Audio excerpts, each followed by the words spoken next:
Kanina ina, no? Pero, kahapon.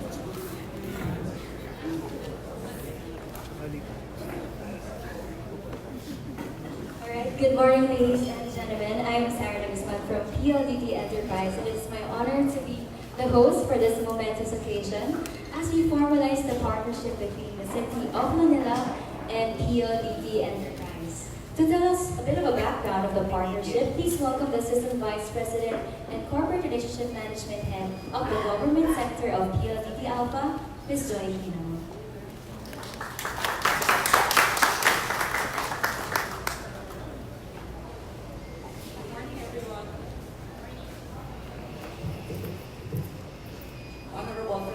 Isko Moreno, Vice Mayor Manila, City Admin Sir Felix Espiritu, Secretary to the Mayor Sir Bernardito Ang, Chairman and CEO PLDT Mr. Manuel Pangilinan, Chief Revenue Officer for PLDT and SMART Alpha Nilio,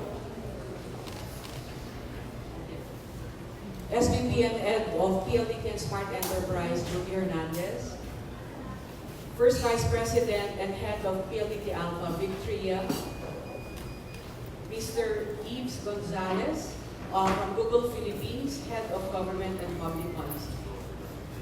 Our esteemed host from the City Government of Manila, my dearest colleagues, guests from media, a blessed morning to all. Today marks a very important milestone in PLDT and SMART's partnership with the City of Manila. And with Mayor Isko Moreno at the helm of the city's operations, we truly are excited to see how else we can support your government's initiatives. Connectivity has always been at the core of the PLDT group, and today we remain committed in further strengthening this as we roll out Google Station Smart Wi-Fi in high foot traffic areas around the city. Kasama po dun, sir, sa Google Wi-Fi, City of Manila City Hall, Hospital ng Maynila, Tondo Medical Center, Cat Andres Bonifacio Memorial Medical Center, Universidad de Manila, and the Museo Pambata. This is only, sir, the initial phase, and for the discussion, please talk about that. Our greater goal has always been to connect every Filipino wherever they are, and with this partnership, we are opening a multitude of opportunities for Manilenos to stay in touch with their family and be more productive saan man sila. It is an honor for us to play a huge part in the city's digital transformation journey, and we look forward to seeing how else we can further support and enable you and the Manilenos as you pivot into becoming a smart city. We thank you for trusting us. Magandang umaga and maraming salamat. Thank you very much, Ms. Joy Hino. And now to give us his message, please welcome the Chairman and CEO of PLDT and SMART, Mr. Manuel B. Pangilinan.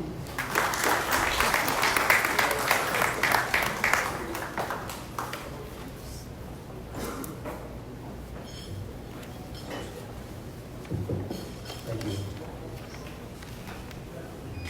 Good morning first of all, to the Right Honorable Mayor here, Isko Moreno, to Vice Mayor Manila, to staff and officers of the Manila City Hall, media, my colleagues here, today is a momentous day for us. We mark a milestone event by signing a memorandum agreement with the City of Manila in respect of the provision and rollout of Wi-Fi, which I think George has described. The good mayor here. But I think more than that, we want to do a number of projects that the mayor has described to us this morning. I think when we met a few weeks ago at PLDT. So I just want to say that we are committed to supporting Mayor Moreno in these many efforts, not least of which is, for example, he mentioned that was right up the alley of PLDT is the provisioning of CCTV cameras in all parts of the city of Manila, and for us to provision as well your operations center in City Hall and the fourth floor, which is falling into a state of disrepair. So if there's something we can do in that regard, our people will be more than willing to help out. You did say as well about your concern about, I think, juveniles fallen outside the ambit of the law. We have actually been an active supporter of juveniles in jail. We have been working with the other school, we believe with the sub. Brother Gus Boguer has built the first rehab center for juveniles in jail in Bacolod. We supported that. And we supported a bigger one in Las Marinas, the South Las Marinas, which is important that their space is beside the school so that the kids can continue to be educated. So, again, there are other things we can do for you and for the city, more than willing to do that.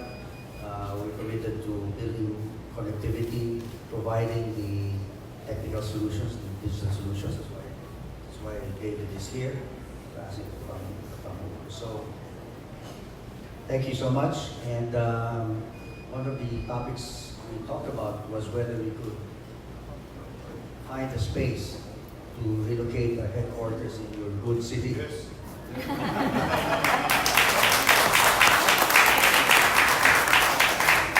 I actually think City Hall might be a good space. So maybe, the last thing I'd like to say is about your fountain.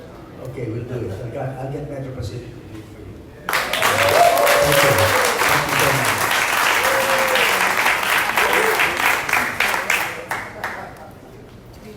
Thank you very much, Mr. Manuel Pangilinan. So we don't have to do basic LGUs. We know it's going to cost us money. Another big hand for Mr. Manuel Pangilinan. And at this time, we'd like to hear from the Honorable Mayor of the City of Manila, Honorable Mayor Francisco Isko Moreno Dumaloso.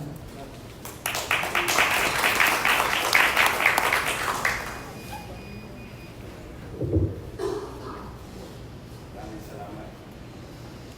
Dalaga ka pa. Sasaw na ako. Alay niya. Anyway, it's like to light up the atmosphere. We always wanted to give a certain level of vibrancy in Manila. And, because as you can remember, Manila, for so many occasions, or years and decades, masyado kami naging matigas. Machisel, macho, siga. But we, isang kasamahan ko sa mga kawani ng pamahalang lungsod. Gusto namin lagi nakangiti ang lungsod ng Maynila, the window of the country, smiling and receiving all the guests, investors, and all other things that will come to us with a big smile and honors. Ay, paano siya ganun man lamang? Wala pang tos kasi yun. Ngiti-ngiti lang yun. Manuel B. Pangilinan, Chairman and CEO of PLDT SMART. Al Panlilio, CRO PLDT SMART. Joey Hernandez, SVP and Head PLDT SMART Enterprise. Mon Isberto, Public Affairs Head PLDT SMART. To our City Administrator, Felix Espiritu, and Secretary to the Mayor, Bernardito Siam. And our beloved Vice Mayor. Tignan niyo, talagang nagbabago na ang Maynila. Diba sabi ko kanina, Manila matigas, chismis, siga, chauvinist, and the thing. When we created their concept in Ascenso Manileño as a local party, that all, it's like what, if I may borrow Abraham Lincoln's statement, all men are created equal. And it was proven now in Manila na nagbabago na rin ang mood. The first woman Vice Mayor of the City of Manila, Vice Mayor Manilenos.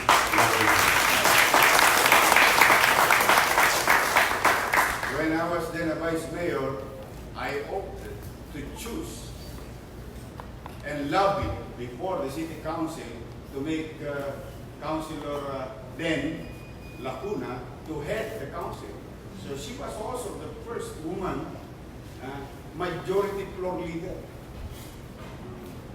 Kaya siguro na dumating na ang panahon na ang mga tao rin ay nagbabago na rin ang panahon.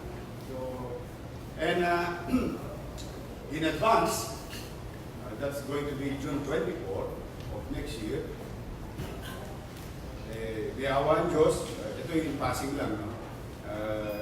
Kasi may ginang nabisuhan ko kayo. Kayo yung balugod namin iniimbitahan sa darating, Diawan Diyos, pinakamalaking Pride March sa buong bansa sa pag-celebrate ng araw ng Manila next year. So you are all invited. If you don't have any issues with preference, you are welcome to the city of Manila because we don't have one. So, kayo po ay malugod namin pinagpapauna.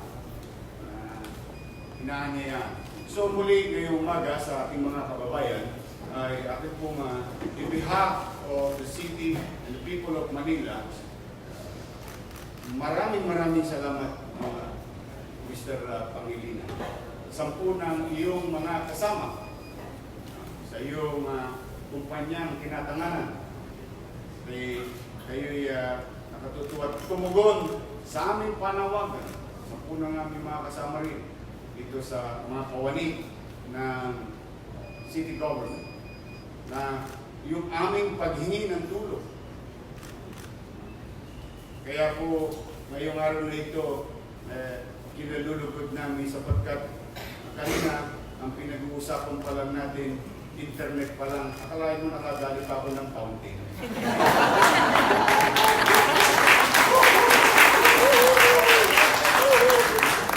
Lagot ka, Mr. Pangilinan. Tama yung sinabi mo. Marami ka ngayong imbitasyon na makukuha sa mga local government. Mr. Pangilinan has a story behind it. I would think that Manila is very special to Mr. Pangilinan because Mr. Pangilinan is Batang Manila. You can ask him later on. I was told, I am not the authority to say it, but I know for a fact that he's from Manila. So, natutuwa kami na yung mga tao na namahay, lumaki, at naging bahagi nila ang buhay nila ay ang lungsod ng Maynila at nawalay at naglakihan sa katagumpayan ng kanilang mga kaniyang field of undertaking ay ngayon ay bumabalik upang tulungan ang komunidad na bahagi ng kanyang buhay.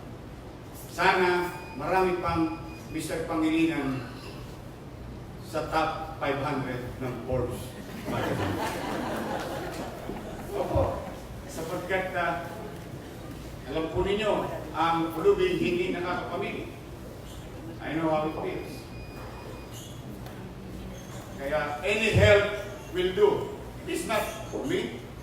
This is not for me. This is for the people of Manila. When we start giving back their roads, when we start giving back their parks, when we start giving back what they should have in the city of Manila for the past 30 days and 7 days of this year in our administration. So, kami po ay sana madalas-dalas. Daming coffee. Charlie, ha? You invited. Sana po talaga sa ating pangibang mga manunood, kung hindi man kabigatan sa inyo, sana po tulungan niyo po talaga kami. Kailangan. Ang maganda lang ngayon, Mr. Pangilinan, kung meron kami may pagmamalaki sa inyo na bilang isang mga bahagi ng negosyo sa ating bansa.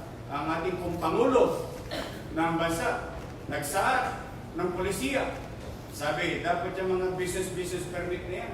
Ang panawagan ng Pangulo, that to apply the ease of doing business in all 1,600 plus local government units in the country. Awan ng Diyos, kay Atty. Paul, ang head ng licensing division of the City of Manila, and Director Levy Pacundo, came up with an idea. And we launched it, witnessed by Secretary Lopez, that if the President, for that matter, is asking at the very least 3 days, kailangan may permit na.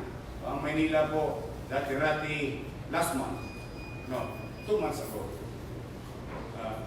dati 11 steps in 8 windows, ang Manila po, 3 steps in 1 window. Dati, kapag nag-apply ka ng business permit, ang Manila, 5 to 10 days. Minsan hindi ko makuha. Nag-operate ka na, ang sabi ko nila, to follow. Now, Manila, we challenge each and every investors or businesses and entrepreneurs. Go back to Manila and test our capacity to the maximum. That in Manila today, when you file your business permit as new business, you will have it in 1 day.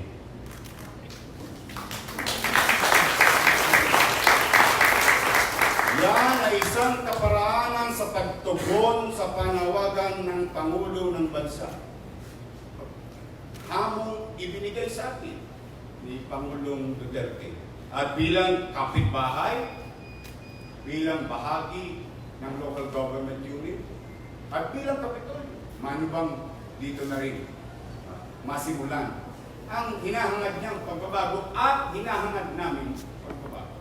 So, kayo po, sa inyo, sa lahat, sa Metro Pacific Incorporated Group, no? Sumayin nyo ang taus-pusong pasasalamat ng aming mga kababayan sa lungsod ng Maynila sa tulong na ipinagkaloob nyo sa amin.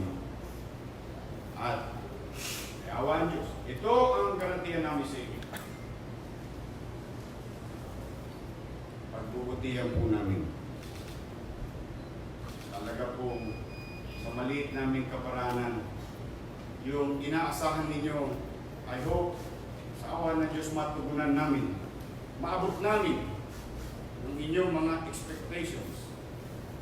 We will try to live as if para kaming makina ng kotse. And if I may borrow my, yung sinasabi lagi ng aking late mentor, Kuya Jerms, sabi nga niya, walang tulugan. Because I think we cannot afford to lose time. We may lose money, like you in a business. You can gain back money. If we lose time, and I believe personally, the most valuable commodity, kung pwedeng tawagin commodity, the most valuable commodity in this world is time. And we've lost that 2 decades of opportunity. When I say 2 decades, it's literal because 18 years ago or 20 years ago, there's no such thing as Mall of Asia, Entertainment City, in Pasay, Parañaque, the south of Manila. There is no such thing as Trinoma in Quezon City, UP Techno Hub, MRT2, MRT3. There's no such thing as Capitol Commons in Capitolio Pasig. There's no such thing as Taguig. There is Taguig City, but there is no PGC. So these things, ito ang napagkait sa amin because we did not move. We did not dream. We did not envision. We did not give directions. Offer directions. Or at the very least, aspire for a better life.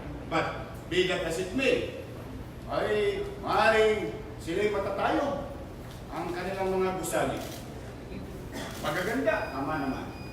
Pero they cannot take away the character of the city of Manila. Iyon ang yaman ng lungsod ng Maynila. So sa inyo, lahat kayo rito, muli at lagi, kung hindi man kalabisan, kung kababaang loob, ako'y patuloy na nakikisuyo, ako'y patuloy na nakikiusap. Nawa, sana'y tulungan niyo po kami. Hindi namin po ito kakayanin ng kami-kami lamang. Kailangan ko po ng maraming tulong sapagkat nakalulungkot man ang sitwasyon ng Maynila. Kailangan po natin pagkaisahan na muling maibalik yung mga bagay na nasabi na ng tatay natin nung araw. Pearl of the Orient, Paris of the East. Those days were gone. Then, we have now an opportunity together, all of us. Bawiin natin ang tayo ng lungsod.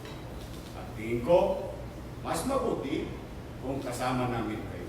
At itong araw na ito, na ginawa ninyo, Mr. Pangilinan, ito ang araw ng patunay na kapag ang tao ay nagkakaisa, mamamayan, negosyo at gobyerno, pamayanan, ay talagang magkakaroon na ng direksyon ang isang syudad, ang isang bansa.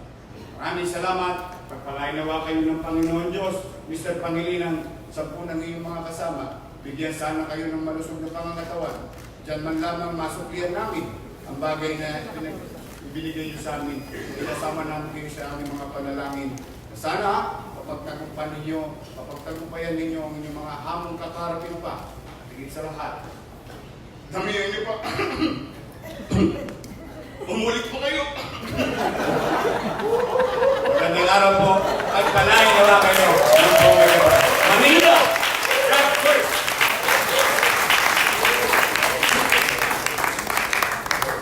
Another big hand for the Honorable Mayor Isko Moreno. And now to our signatory who will proceed to the official signing of the official contract. PLDT Enterprise in the City of Manila. Please affix your signature over your printed name.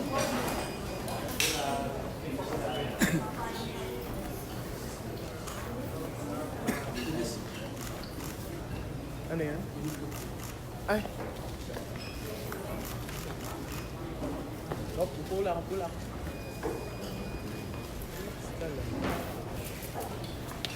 Tumbler sa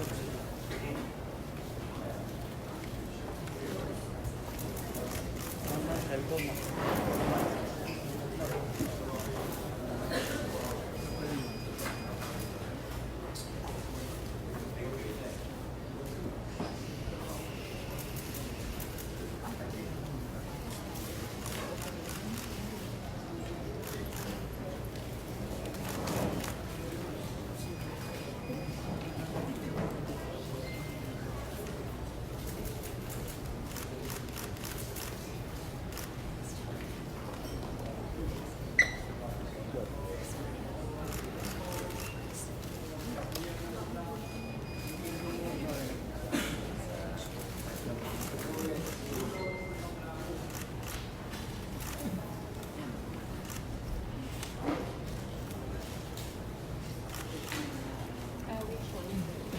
Our dear signatories, please hold on to your pens and smile at the camera.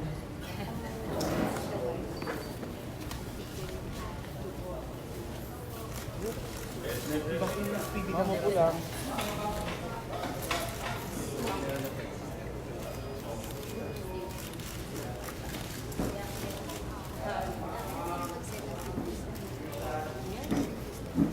Big smiles, everyone.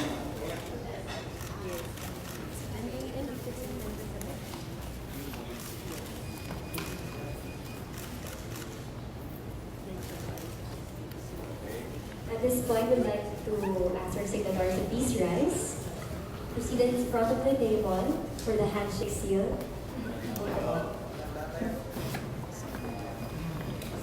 Dami naman dapat ng lakad. Dinig.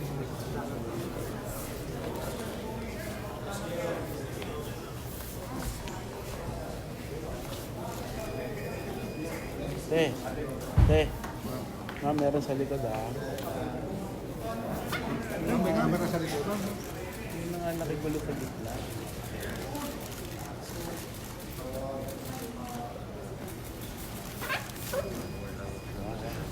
Yun o.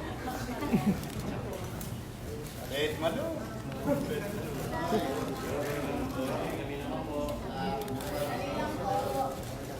Big smiles, everyone!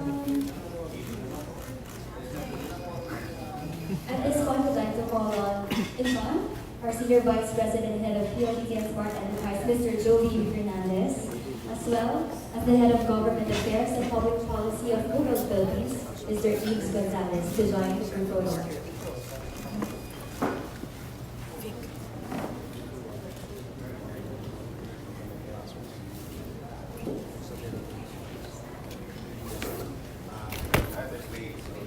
We'd also like to call on other key officials of the City of Manila, as well as executives from PLDT Enterprise, to join the group photo op.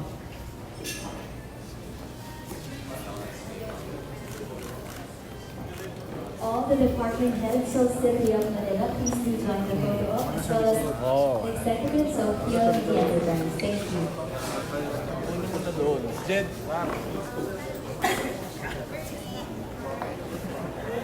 Jed.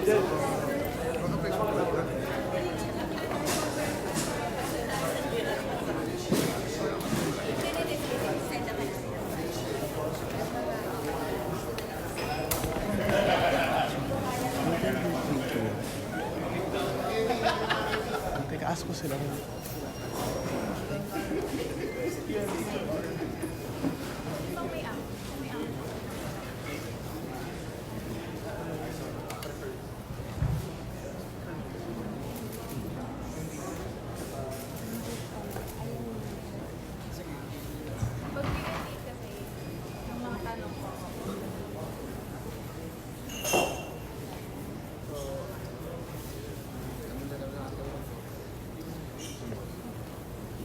Alright, another big hand for the City of Manila and PLDT Enterprise, who are dear signatories. Please return to your seats. We will now move on to the next part of the program, and to officiate or to facilitate the question and answer segment, please welcome the Head of Public Affairs of PLDT and SMART, Mr. Mon Isberto.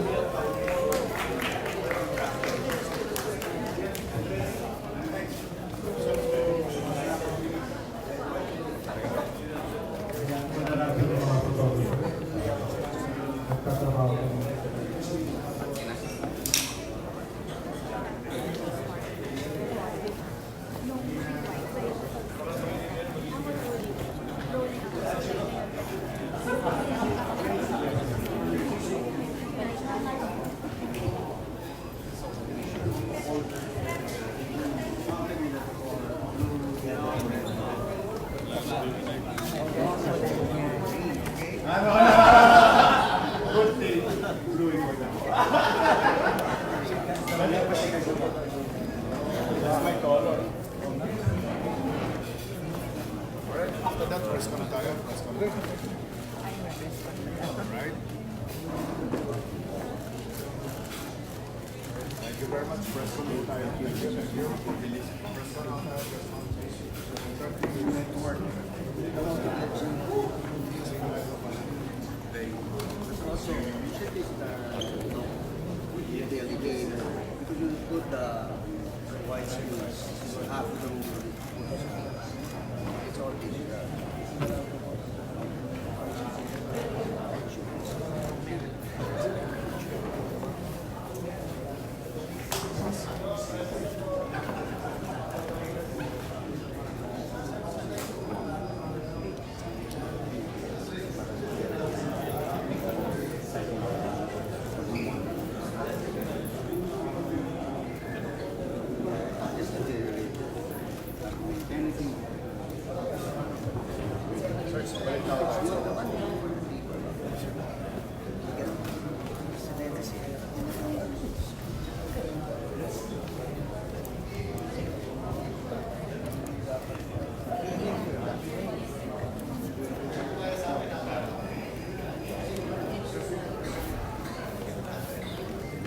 Okay, thank you very much, Mayor. At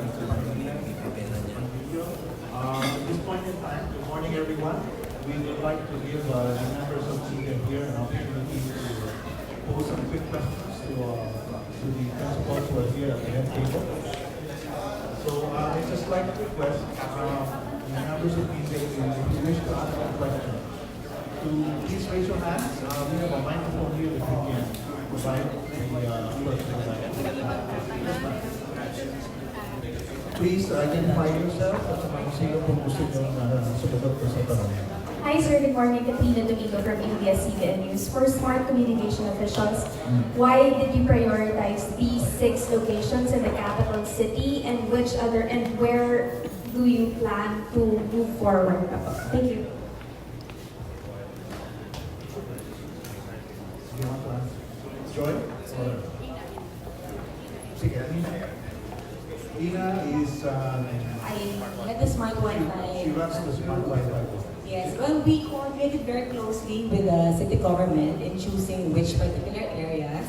And these are, in general, what we want is where we are able to help the most the public. No? So these are the high foot traffic areas that we actually chose. So initially, it's just the 6 sites, but we intend to roll out a few more in close coordination again with the local government. Sa kapag may emergency, pwede na tumawag kay mga CY. Yes. Because there's a available bandwidth there. Pwede na siya mag-Viber o Messenger using the Wi-Fi. Correct. Mayor, nagbabiker ka ba, Mayor? O Video nga like. Sabi nga sa akin, naawa sa akin, si Mayor ba, mabilis yung data kasi hindi nagdadaan din naka-smartphone. Totoo yan. wala na masabi. Yes, sir. Nakuha na namin. Next question, please. Yes. Yes, sir. Mayor, Dr. po for Manila Times. May tanong ko lang kung ano po yung magiging partnership natin sa Metro Pacific and sa fountain natin. Ano magiging partisipasyon? Nila sa Metro Pacific tsaka sa fountains natin sa Manila. Oh, well, after the signing of the agreement or assistance given to us by PLDT SMART, I would assume that the donation will come from one of the subsidiary company, and in this case, I would the water or the utility company under NPR. But I don't know what happened in less than 2 minutes. In between, I don't know. But Mr. Pangilinan said, Toledo, halika. Huwag na yan. Personal money ko na lang ang pampapagawa ng fountain. Ano ang epekto nun? Oh, here we are. You know, it is a personal money coming from Mr. Pangilinan, who is a private individual. All we have to do is to start building and digging. Mapapabilis, and the people of Manila will receive it, feel it, mararamdaman na kagad nila. There's something new in Andres Bonifacio. And this is our drive and policy with regard to protecting, keeping clean our heritage. And in fact, hindi namin binubuhat ang bangko namin. Binago namin yung aming direksyon sa pagpapatayo ng City Hall. Mas pinahalagahan namin yung open green space than our proposed office. Building up a new City Hall. Kami na ngayon na mag-a-adjust. Kaya napapaganda lang kasi mukhang things are falling into right places. Kaya ito, hindi lang sa MPI, hindi lang sa kumpanya. Kaya ito, pera na ni Mr. Pangilinan. Sir, hindi kami tumatanggi. But I'm happy. It is in a better situation. Mas mapapaganda. So yun ang ano. Kaya kami, bago na lang namin tumanggap, i-assist sila. Wala na ibang dapat. Okay, thank you. Thank you very much.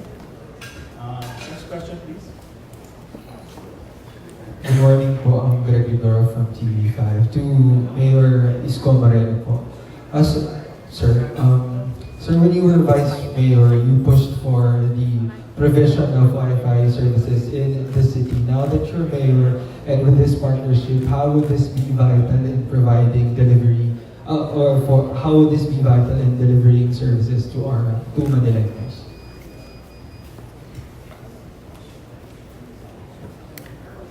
Thank you. Yes, it's true. It's one of my greatest dreams that, coping up with highly urbanized cities also from the other countries. In Korea alone, I've been receiving in my meter, bandwidth meter, about 27 Mbps in the streets of Korea. At the time, that was like 4 or 5 years ago. And I think they can do this. This is not a rocket science technology. So why not build it in Manila? And when I was given an opportunity, that small opportunity, we did that already. This concept of what's going to happen next in the city of Manila, may proof of concept na yan.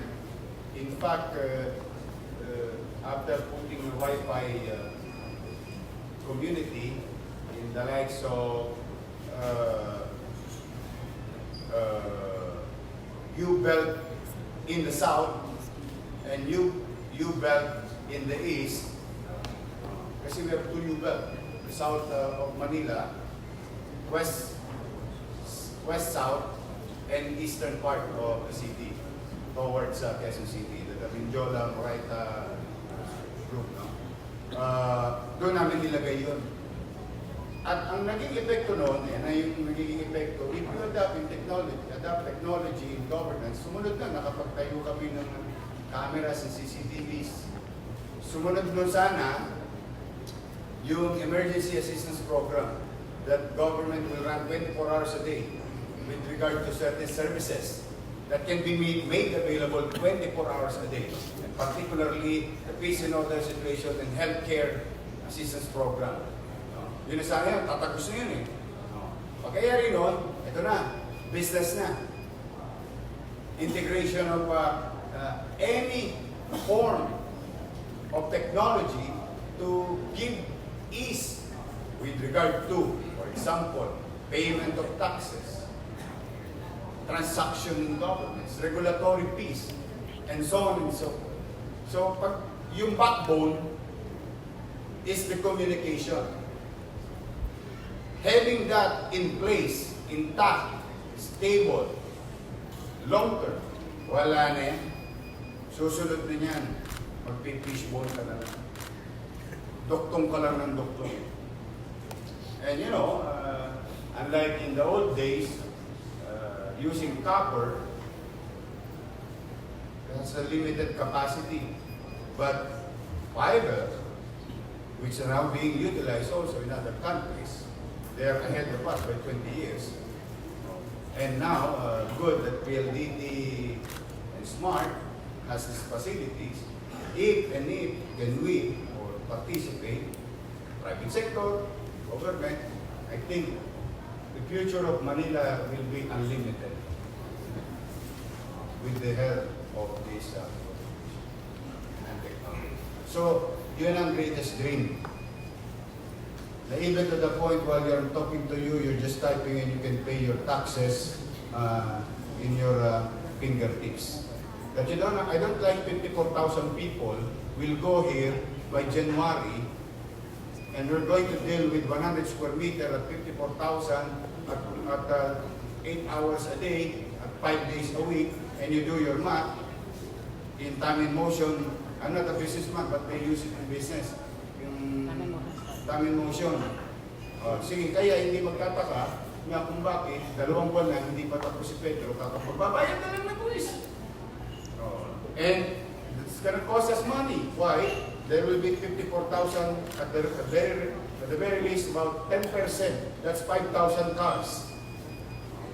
Will pass through this corner of the city. Will add pollution and so on and so forth, traffic and so on and so forth. So So I don't like them. It's not I don't like them. I don't like them or naabala sila. Bakit? May teknolohiya. Ba't hindi adapt? Kasi, you know, mas masarap yata tira ballpen. Ang tawag namin doon sa kali, bola de cubeta. Doon kasi nagkakadiskrasyaan. But with technology being adopted in governance, you limit the possibility of discretion. And in discretion, if I remember my professor, Professor Howitz told me that you can never solve corruption, and we were shocked. But sabi niya, may katutong niya, sabi niya, but if you adopt technology and you limit discretion, naturally, corruption will die. So, solving corruption without lifting a finger by adapting to technologies. So, yan ang dream, goal, or direction ng City of Manila. May awa Diyos sa isa na. Anyway, all we have to do is dream. So, isa. But, you know, yun yan, nabanggit ko na kanina, BOSS was implemented, business one-stop shop. And ARTA law are being implemented, followed in the city government of Manila. Ease of doing business being implemented in the city of Manila. So, magkaano na yan? Naturally. May awa ang Diyos. So, malaking bagay. Napakalaki. To cut the long story short, malaking bagay kapag ito ay in place na sa Manila. Unlimited na yung possibilities. Thank you again, Mayor. Questions, please? Are there more questions? Good morning, Zian Ambrosio from ABS-CBN. Mayor, aside dun sa 6 na lugar na nabanggit ninyo, ano po yung next target ninyo na mga lugar? Meron pa po ba?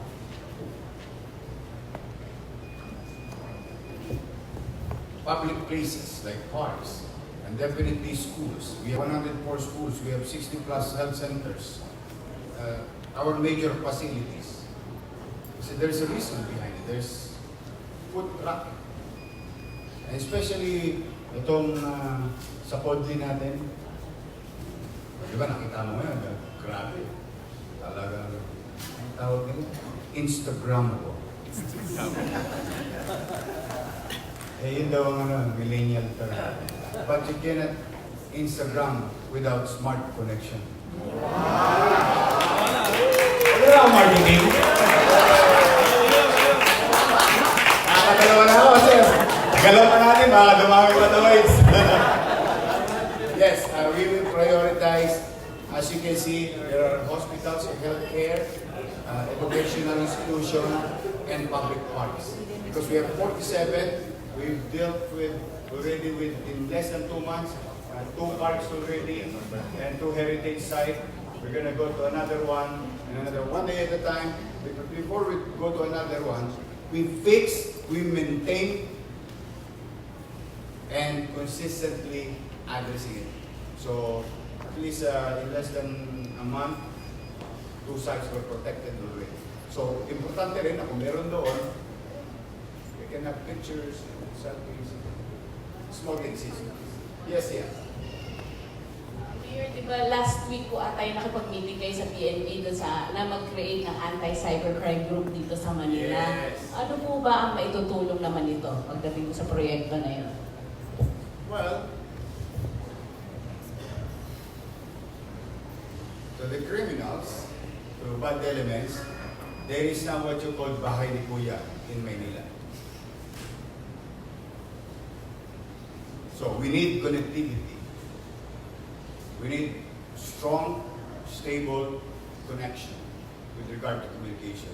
These things and our applications, programs can run smoothly, then here we are creating a NOC or creating command center.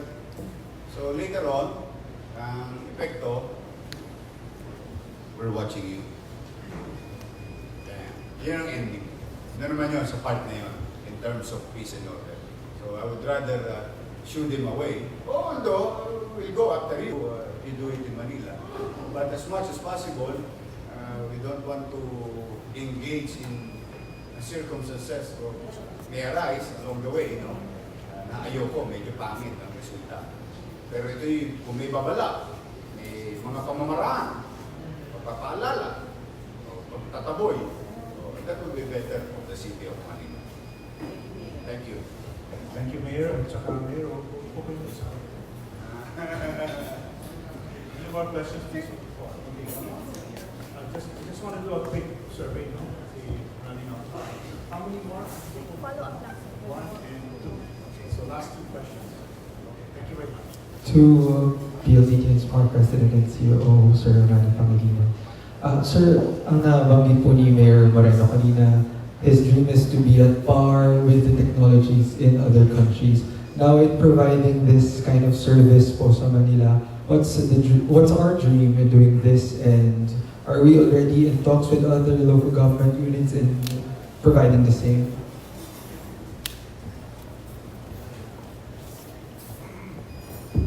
Thank you for your question. The answer is yes. We're mainly in the business of providing the digital infrastructure to our people and to the government, whether it's national government or the local governments. And one of the major elements of this infrastructure build that PLDT has been engaged with is the promotion of smart cities. I think to the point, to the question earlier raised, is that we actually would like to sit down with Mayor Moreno about how we can digitalize the processes here in City Hall. I'm fairly certain, given the space, that we are very paper-oriented. And because part of the issue relates to cybersecurity, because if you digitalize, then you're able to protect your records. It's not so much because you want to digitalize for the sake of digitalizing, it's because you want to protect the citizens' records, because anybody, these are paper documents, pag nasunog ito, hari na makuha. Hindi naman mangyari, pero pag nasunog, kung may nangyari sa papeles, mawawala yun. So, if you digitalize and then protects the citizens' records, your tax records, everything else that relates to revenue, on the revenue side, and to the identity of your citizens. I think that's very important to any city administration. So we'd like to do that and build the relevant infrastructure connectivity that the government, the city of Manila needs, and of course the people of Manila need. I think Mr. Panlilio wants to add a few words. Hi, good morning. No, just wanted to add to the points of MVP. I think it is a template for other LGUs, and I think writing down some notes that the mayor was saying, access, emergency services, ease of doing business. I think there are ways that we can improve that. On top of that, if you do have a smart city to the definition of MVP, and you do need infrastructure to do that, you can also monitor security through CCTV, traffic management. A lot of this is already capable, is already available. No? You can even look into smart street lighting. You can monitor those things also, so that hindi rin kayo nagsasayo. Gali ako meron before, hindi kayo kasi ng kuryente, kung may araw na, pwede siyang patayin. No? And you can also monitor these things. I think technology, analytics can work for the city, for mayor. And again, I was telling the team, this is really a template for other LGUs to follow and really give solutions, not only for us to offer solutions, but really for your citizens in Manila and citizens across other LGUs. At the end of the day, I think we want to serve your I guess, constituents better. Kami naman po, kung smart city nga, branded na smart na nga. So we can help you do that. Yung commercial niyo po, boss, gagawin na namin. Dalawa lang namin ninyo. Thank you. Okay, thank you, Mr. Patricio. One more question. Follow up lang. Yes, please. Sir, for SMART,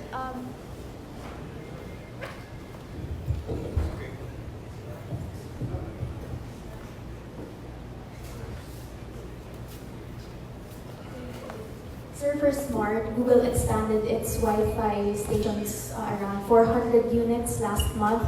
By how many more do you intend to add in the following months, and what's the timeline in Manila and in other parts of the I Philippines? think Ina will have to answer that. Okay, thank you for the question. Currently, Google Station is in over 400 sites already, 400 hotspots, and our plan is to almost double it to about 800 by Q3. So, but it's nationwide, so that covers other areas. In Manila. In Manila, I don't have the actual figures. I can get back to you the specifics. But we already have a lot of sites in Manila, so I will just get back to you on the details. Okay, including the port area is covered. Thank you. Okay, is last chance for any more questions? Okay, in that case, thank you very much. Let's please give a hand to our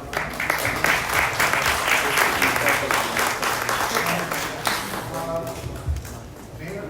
Oh, and Mr. Pangilinan, you may want to have some final words before we hand over.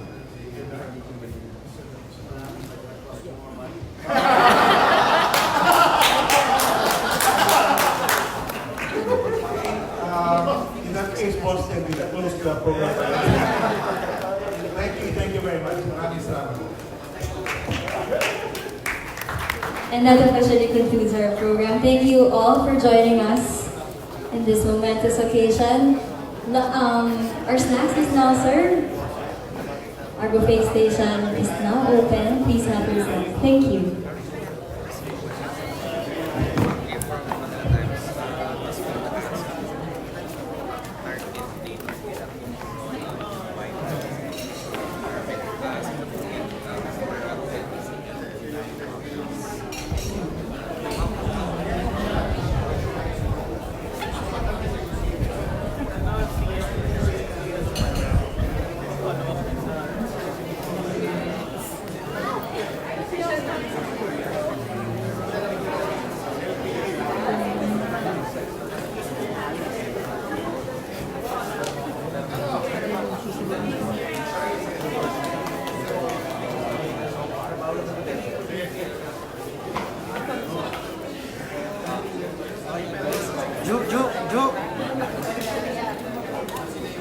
Tali ng kanta, no?